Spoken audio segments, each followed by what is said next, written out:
Amannya gange nze David Ntege, nze muwandiisi omukulu w'olukiiko lwa Buganda olukulu, era nze akulira ensonga z'abagenyi oba kye tuyita protocol mu Bwakabaka bwa Buganda. Obuweereza bwange nabutandika May 1991 nga Ssaabasajja Kabaka mu kiseera ekyo yayitibwanga Ssaabataka yakadda okuva mu bwaŋŋanguse, era ne twenyigira mu kaweefube w'okuzzaawo Obwakabaka butereevu. Nze n'Oweekitiibwa Katikkiro Oweekitiibwa Charles Peter Mabeyiga twatandika obuweereza mu 1991 okutuusa kati, naye nga mpeereza mu bifo ebyenjawulo okuva naye nga ndi mu kitongole kino ekiwandiisi eky'olukiiko lwa Buganda, kuba twatandikira mu kitongole ekiwandiisi mu kiseera ekyo kyayitibwanga Ssaabataka Supreme Council, nga ndi muyambi wa administrative secretary mu kiseera ekyo. Nenzija nga nkola obuweereza obw'enjawulo okutuuka kati okufuuka omuwandiisi omukulu w'olukiiko lwa Buganda ate era akulira ensonga za protocol. Okuva lwe natandika nga bwe mbannyonnyodde ng'omuyambi kutuuka leero siise nno mu bifo bingi nnyo. Naliko bwe navaawo ne nfuuka administrative officer, administrative secretary, kye nava ne nfuuka omuwandiisi, ne nfuuka principal administrative officer. Wentuuse we nava ne bannonda ne nfuuka omuwandiisi w'olukiiko era akulira ebya protocol mu Bwakabaka. Obwakabaka okubuweereza kirungi era nkinyumiririzaamu era ndi musanyufu era sirina kye nnejjusa. Ffe we twatandikira okuweereza Obwakabaka twatandika nga tuweereza kyenandiise oba n'omutima oba nti twalina endowooza oba mu Luzungu kye twandiise ideology, kubanga ffe mu kutandika Obwakabaka tebwaliwo. Twajja mu kintu nga tewali omuntu alengerera okumpi nga talaba na ssuubi oba nga tewali ssuubi lya Bwakabaka. Obwakabaka bwali bwavaawo kati nga tuli mu kaweefube wa kubuzzaawo buzza, tewaaliwo kintu kyonna. Ne Bulanga eno teyaliiwo ngu kati bwe tuli olwaleero.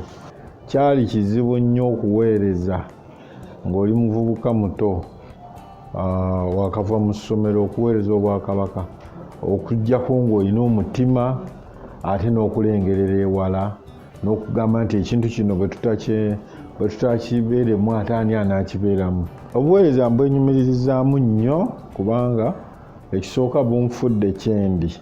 Newankubadde nayingira mu buweereza nga Obwakabaka tebunnaba nakuddawo, naye kyennenyumiririzaamu ekisookera ddala tineenyigira mu kaweefube ono okuzzaawo Obwakabaka ate ne kibeera successful. Ensonga ne zigguka.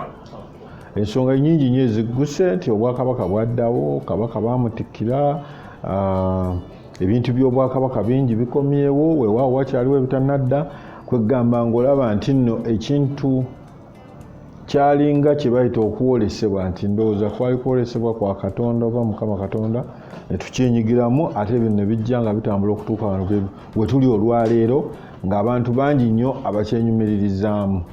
Kati ng'omuntu eyeenyigira mu kintu ekyo ku ntandikwa oba okyenyumiririzaamu nnyo.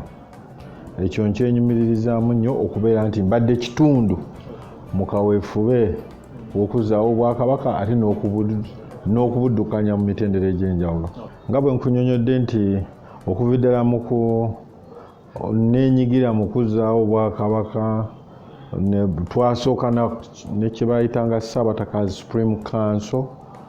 Ssaabataka Supreme Council lwe lukiiko olwasookera ddala ku mulembe guno omutebi olulwaniridde okuzzibwawo kw'Obwakabaka n'okuteekawo structures zonna z'olaba nti amasaza, amagombolola, ebitongole ministries byonna bizzeewo omusingi gwabyo gwonna ye Ssaabataka Supreme Council.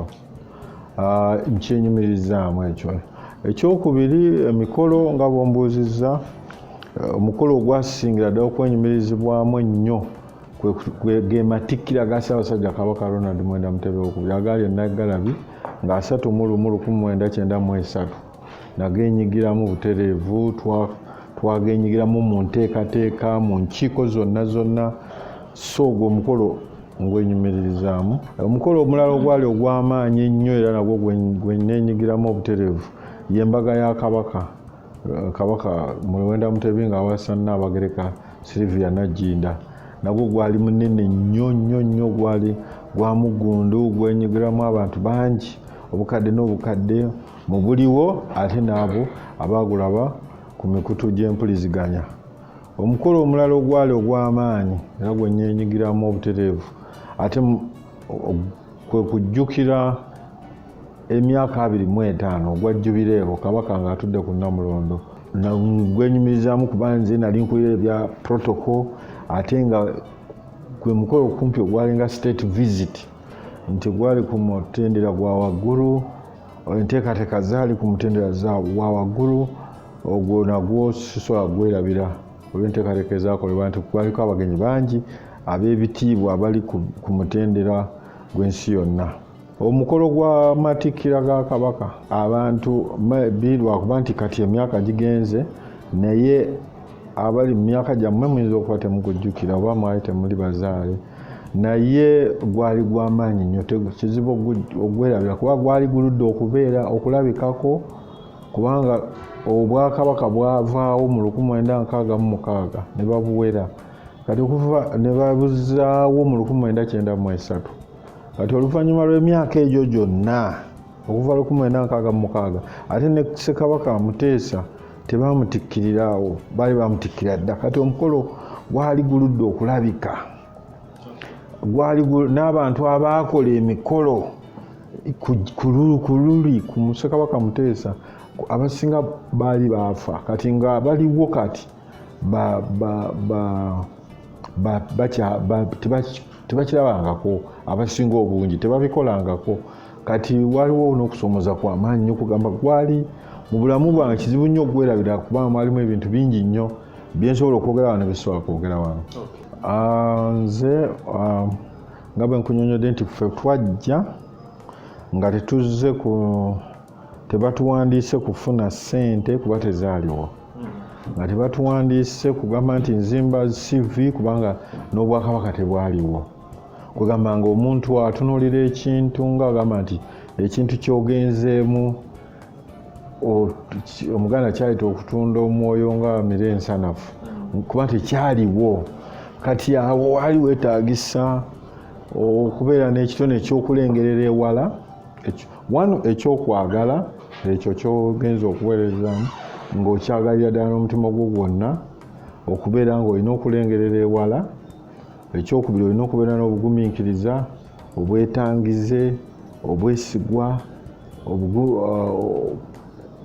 okubeera ng'omuntu tolina kuwankawanka kwonna, n'obuweereza buno bubaddemu okusoomooza ate buno bubaddemu okusoomooza okw'amaanyi ddala kubanga nga bwe nkunyonyodde okutandikibwa kw'ensonga eno n'okuzzibwawo kw'Obwakabaka n'okuteekawo structures z'Obwakabaka definitely wabaddewo okusoomooza okw'amaanyi ennyo. Okusoomoza kubaddewo definitely kubaddewo, naye twebaza Katonda tukuvuunuka okusinga obungi. Nze buweereza bwe nkola kati mutambuliza ku kyawandiikibwa mu Bayibuli ekigamba nti Katonda alibasitula n'abajja mu nfuufu n'abatuuza n'abalangira. Olunyiriri olwo nze luntuukirako kubanga Katonda yansitula okuva e Namayumba ewaffe n'ajja n'antuuza n'abalangira, ndati nekikoma nakutuula n'abalangira bokka naye ate nentuula ne Kabaka ne bakabaka. Oyo omuntu gwe neyaniriza n'enkyenyumirizaamu ye Kabaka w'e Ghana kubanga yajjira mu nnyonyi ye tajjira mu nnyonyi ey'obwannannyini.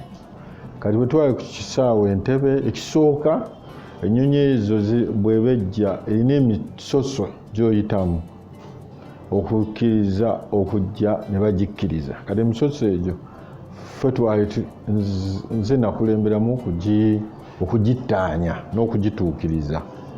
Ekintu kye nali simanyiiko, kye sikolangako, simanyi na misoso gyakyo, kugamba ne ngamba nze kino nze kiri ku mutwe gwange, kubanga mu kubitaanya wateekwa okubeerawo omutwe gw'omuntu gw'ebiyimiriddeko ebyennyonyi ebyo mu nsi eyo. Kati nze nali omutwe, newankubadde yali mugenyi wa Kabaka omukulu, naye nze Ntege nze nali ki omutwe. Nze David Ntege neddira Ffumbe, ndi muzzukulu wa Lusembi Ebaka, nzaalibwa Namayumba mu Busiro, nasomera Namayumba nenva nengenda Ejjinja, nengenda nensomera e Bungereza, nenkuguka mu byenzirukanya y'emirimu e Bungereza, Sussex University.